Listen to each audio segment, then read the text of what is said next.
It's your boy, Jeff Jones. It's your man, Thomas Boykin. Always feeling it with your boy, Mike Jones. And this is 234 Sports Talk.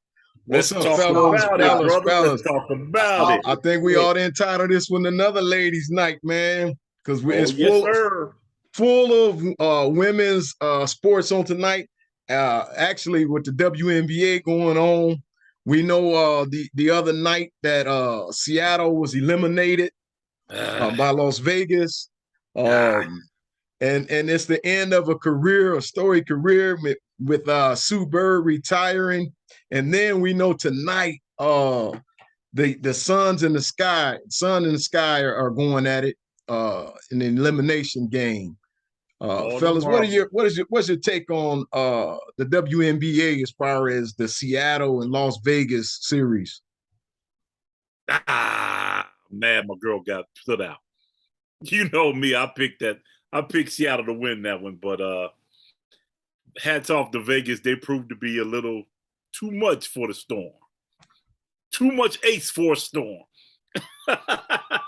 But great season and great career for Sue Bird.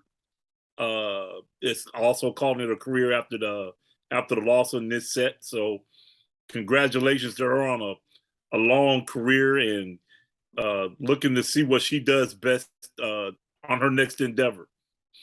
The other thing with the Sun in the Sky, it's gonna be a war.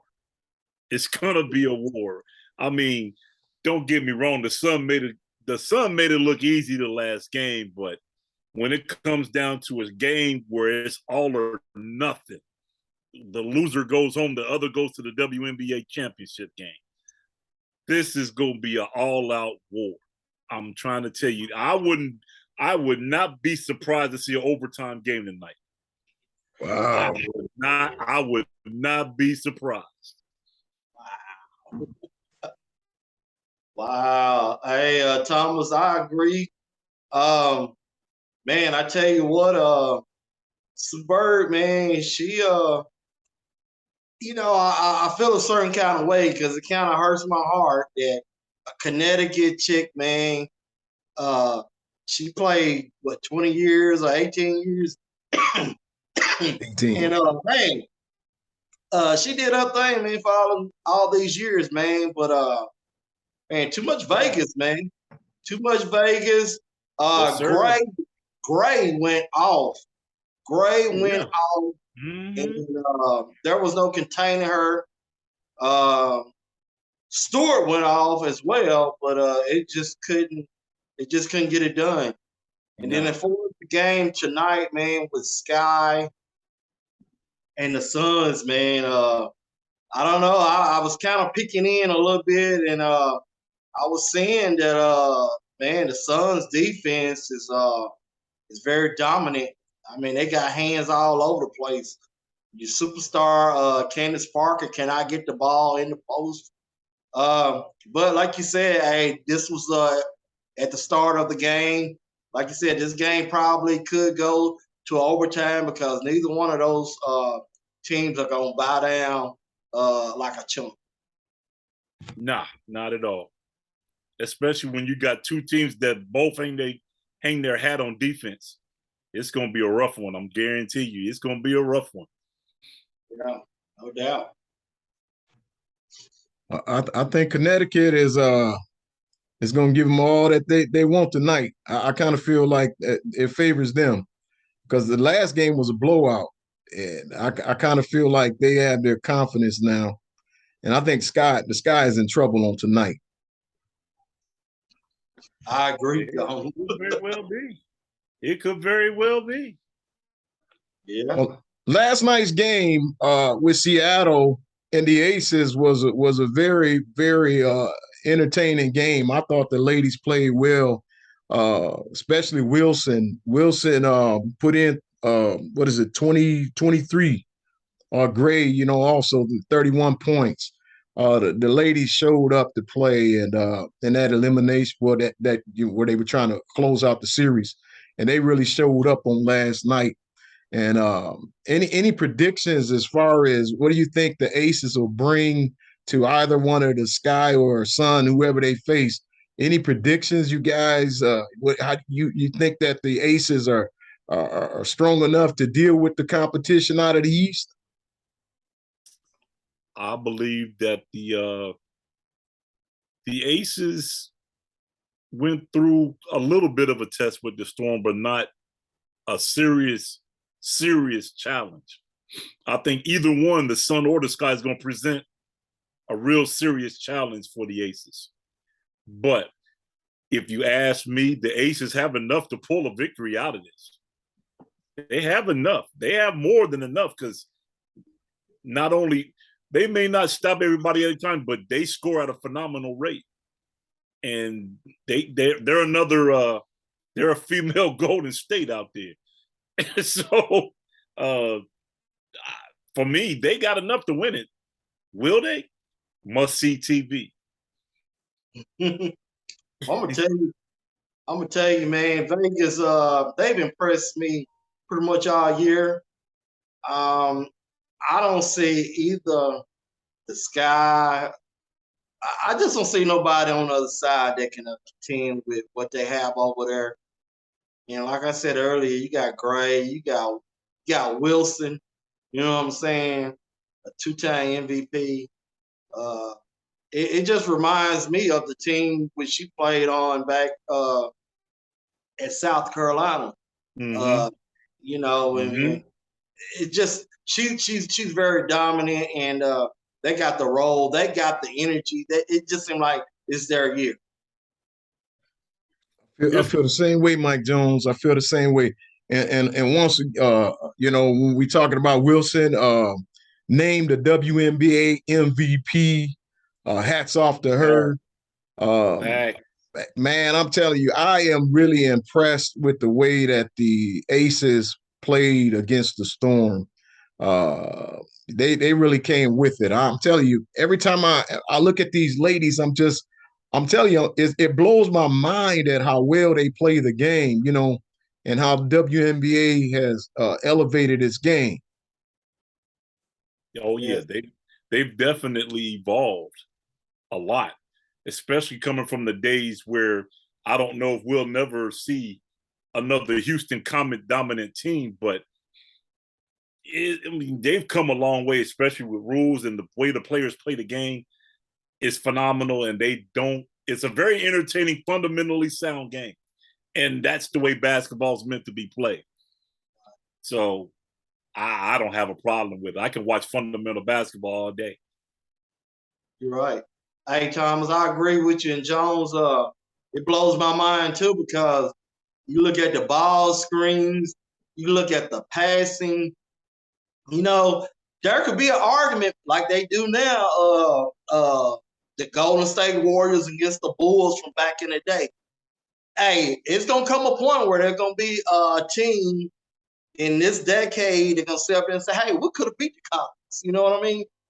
Because they do play that game at a high level. They shoot the basketball very well. I mean, and their passing is so precise. They got Showtime now in the league now. Got women dunking. It ain't just one or two women on a team that can dunk. Got multiple women dunking the basketball. And the arenas are being filled up. So, you know, just like with a Wilson them and the game, the Final Four that they got hosting this time of the year, it's great for entertainment. It's great for TV. I'm all in. Yes, sir. That's why I said must see TV. Must see.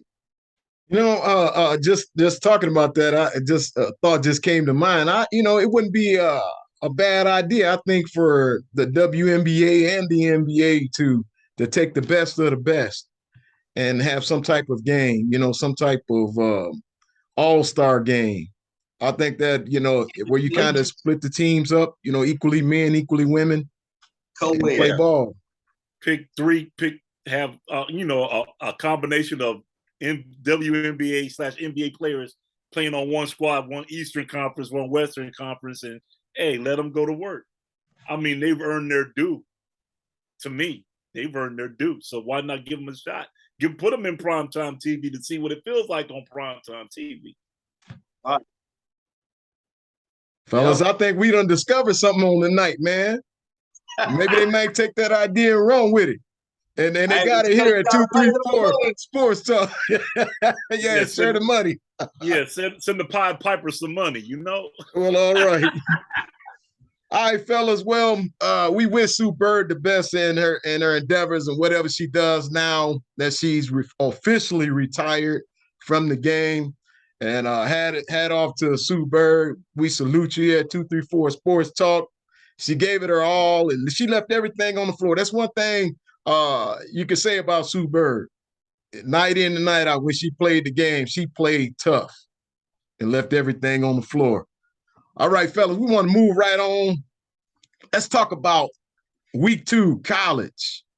Week 2 college. What do you guys? What games are you guys focusing on for this week? Bro, man, yeah, this is gonna be what the quote panelists for the bowl committee. This is where style points come in. I mean, come on. This is just this part of the season ain't even relevant, man. I mean, come on. I will say this though. I believe one of the games I'm going to watch is the Texas-Oklahoma game. Number one, reason why. You're looking at Texas, who's on their way to the SEC, getting welcomed by the number 1 team in the SEC. For me, myself, it's a no-brainer pick. It's going to be a rout. It's not going to be close. They're going to get steamrolled as they should. But I got Texas with no shot. I got Texas with no shot at all. None. Zero. They're not Texas A&M because Texas A&M is built like that. But they're not built like that. That's just me. The other one, them Vols and them Pitt Panthers. That's going to be another good game. Yes, sir. In Pittsburgh, that's going to be a good game. It's going to be a real good test for the Vols. I believe, but even though it's on the road, I still got the Vols winning that game by at least 10. Nice. I got the Vols winning that by 10 at least. I'm about to buy you something for Christmas, bro. Hey, after all that work they did without scholarships and to have the season they did this year, now they got all their scholarships. Man, them boys is about to be nice. I mean, them boys are about to be real nice. Nice. That's just, I mean, if you watch the progression of the Vols from where they've come to now, it's night and day difference. Night and day. The coaches got them boys actually fired up to play football, and it's refreshing to watch. Hey, I'm gonna sit and say this, man. I'm gonna jump out there. I'm gonna jump out there like a bass or a catfish in Mississippi. You know what I'm saying? I'm gonna jump out there as a catfish in Mississippi in one of them lakes out there, a pond or whatever. I'm going to sit up there and say, I think Texas. We're talking about the games this week. You know, there's only 3 games that I'm going to speak about. I think Texas, if they don't give Alabama a scare, they might pull off this upset. Okay. They might pull off this upset. I'm throwing myself out there like a catfish in Mississippi. Okay. You know what I'm saying? Okay. Hey, we don't know what we really got in Alabama. We know what the preseason hype is about Alabama. But hey, man, Texas is at home. You know, they recruited well. the head coach, Sarkisian, he knows Alabama to a certain degree. You know, this thing could get very interesting. They playing at 11, 12 o'clock noon game. You know what I'm saying? This could be actually a setup game for Alabama, man. It could. It very well could. And then my game number 2, like you said, man, I gotta ride with my balls, man. We are going into Pittsburgh to see if we can pull off this win. And from what I saw last weekend in the rivalry game between them and West Virginia, it was kind of a struggle, you know, but they pulled it out. Not really for sure what we got in either team right now. But what I do know is I know more about the Vols than I do Pitt. So I'm going to ride with Pitt on this. I'm going to ride with the Vols on this. And I'm going to ride with the Vols on this by at least 20-point spread. And I got one more game, guys. Kentucky and Florida Gator. You know, everybody's talking about, you know, Anthony Richardson. The boy looked very impressive, man. But I did see some flaws in Utah defense. Their offense was okay. I wasn't very impressed with Florida defense, but I was very impressed with Anthony Richardson. If I could say anything else about that team, I like their running back. I think he's Coach Napier got them playing a little physical, you know, with the running game. The passing game, I don't know. You know, I just don't know enough about Florida, but they look very good. But I don't think that they when they propelled them into the in the higher AP poll that they was worthy of that right now. Kentucky, to me, their offensive line got some issues. Will Levis, the quarterback for Kentucky, they talking about he's a #1 pro prospect. I'm not seeing it yet. He threw another pick in that game against a Miami of Ohio. You feel me? The only thing that looked good for Kentucky the only thing that looked good for Kentucky was their special teams on kickoffs and punt returns. You know what I'm saying? I don't think that's going to get it done against the Florida Gators. I think the Florida Gators win this game at least by, and it's a revenge game for Florida. I look for Florida to win this game by 17. Oh, wow. There's another game that I got to watch. And Jones, I got to say it, man. I got to say it. The Wisconsin Badgers is going to be in for a fight this weekend. Who they got, man? They are playing Washington State. Oh, yeah. It's going to be a good one. Washington State is not going to be a slouch squad, I'm trying to tell you.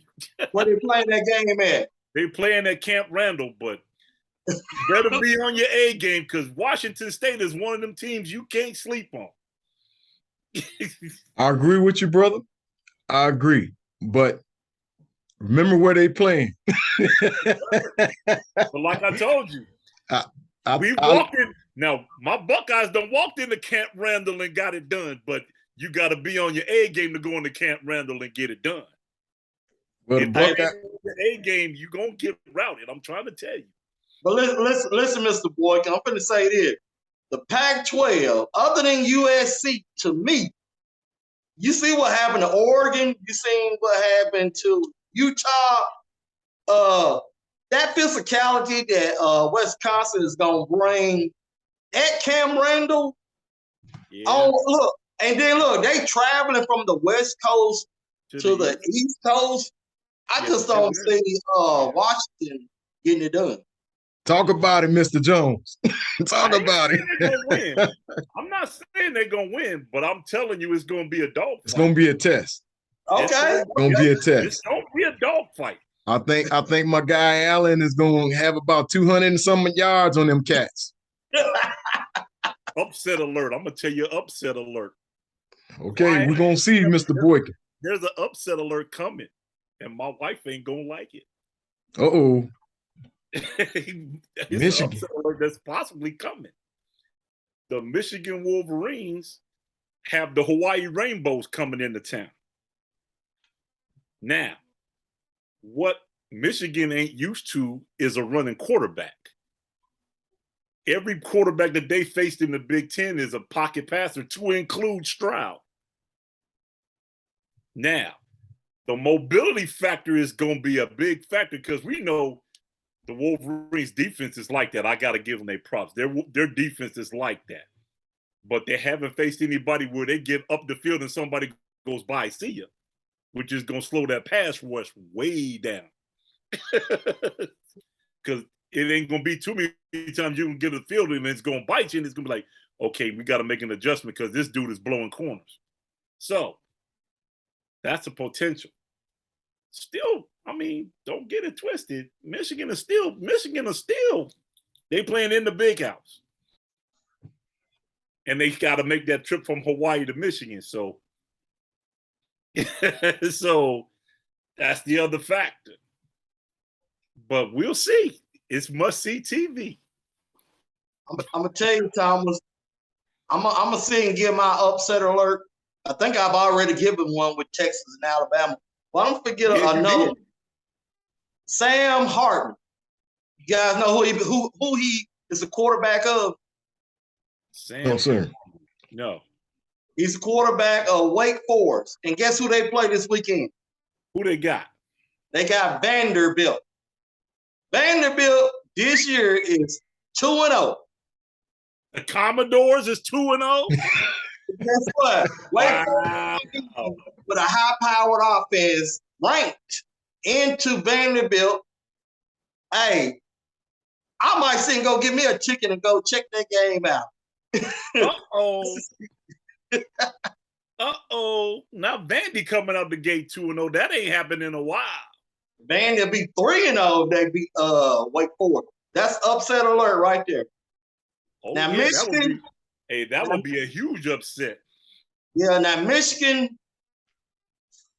Hey, it could happen. It could happen. Hey, nobody said that when Appalachian State went into the big house and pulled it off. Nope. Just saying.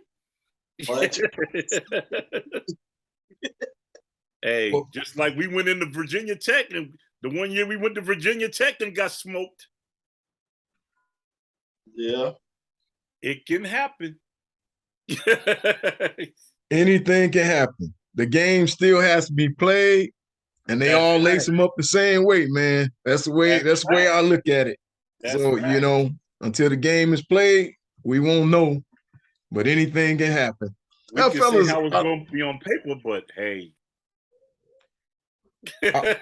Our last topic for tonight, I was looking at a recent coaches poll. There's a few coaches that they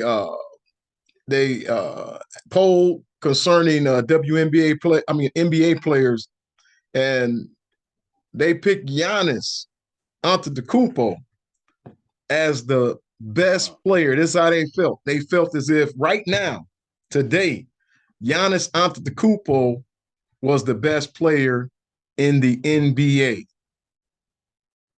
And might I add, Steph Curry only got one vote. How do you guys feel about as far as who, in your honest opinion, who do you feel is the best player in the NBA right now as we speak? I'm going to tell you like this here. For them to give Steph Curry one vote is disrespectful. That's disrespectful. Especially if you watched any of the NBA, this last NBA finals, you are smoking crack if you think Steph Curry is going to get one vote. You smoking crack. Because that dude showed you in the NBA finals that he is a one-man wrecking crew. Plain and simple. Boston got the D. He said, I got the answer.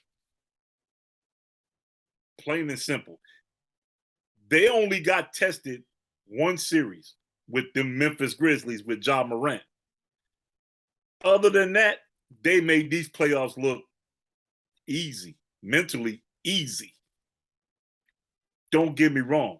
I don't take nothing from Giannis. Giannis is a phenomenal talent. He's got a couple of things that, for me, he can work on. I would like to see him work on not threes. I would like to see him work on mid-range. If he develops mid-range and in, you can't guard him. There's no way to guard him. Too fast, he'll go around you, Euro step around you, shoot over top of you. It makes him almost Jordan-esque, almost. But my other guy that, like we was talking about earlier, Mr. J. For mine, for if you're gonna go based off of one player for one team, that guy for me still got to be Luka. Oh yes, Luka's that guy. It's just hands down. Luka's that guy. He can beat you inside, outside, mid-range threes. It don't matter. Mm-hmm. And the dude shows you time and time again. If you leave him an open shot and crunch, it's over. Yep. It's over, no matter how you slice it. Mm-hmm. For mine, if you're gonna go best player in the league right now, he gotta be in the conversation. Luka's gotta be in the conversation. If he's not the best, he's gotta be in the conversation. Easy. Dang, that's good. I'm gonna tell you that, Thomas, man. I agree wholeheartedly with what you said. Because if you look at, Giannis, he forces you to do stuff. I mean, he can force it down on a fast break. Yes. Number isn't perfect, but it's decent. Like you said, his mid-range needs a little work, but to me, he's still not all around. Steph Curry is still not an all-around player. Granted, he can shoot, he can dribble, he can penetrate, and that's what you want your guard to do. But at the same time, can he sit and go down there in the low post and post? I mean, what does the defense look like? You know what I mean? Kevin Durant, we all know he can shoot the ball. You know what I mean? Right out. What about his rebound? What about his defense? Facts. And LeBron James, he's well aged. If we was talking, I would definitely get at you, LeBron. But right now, LeBron, I get it with him. But with Luka, I just think, man, he probably is the most complete player. Outside, inside, dribbling. I'm not really so for sure about his defense, but I think he can hold his own. You know what I mean? He holds his own. Yeah, decent. He holds his own. And anybody else, I just Ja Morant, he's not there. He's definitely not there. But he's coming. Ja Morant is a problem coming. I'm trying to tell you. Yeah, he's coming, but he's not the one right now. He's not there. He's not the one yet. He's not the one yet. But like you said, man, and maybe not like I'm gonna go with you, Tom. I'm gonna go with Luke. Good topic of discussion. And I think Mr. Jones and Mr. Boykin, you picked a good one. You picked a good one. He's a well-rounded player. Luka is. And I totally agree with you on that. But when I read that, I said, we got to talk about that. We got to talk about that one. Well, fellas, it's been a real one on tonight. Until the next time, it's been 2, 3, 4 Sports Talk. Peace. Yes, sir. We'll talk about it the next time. Absolutely. We out of here.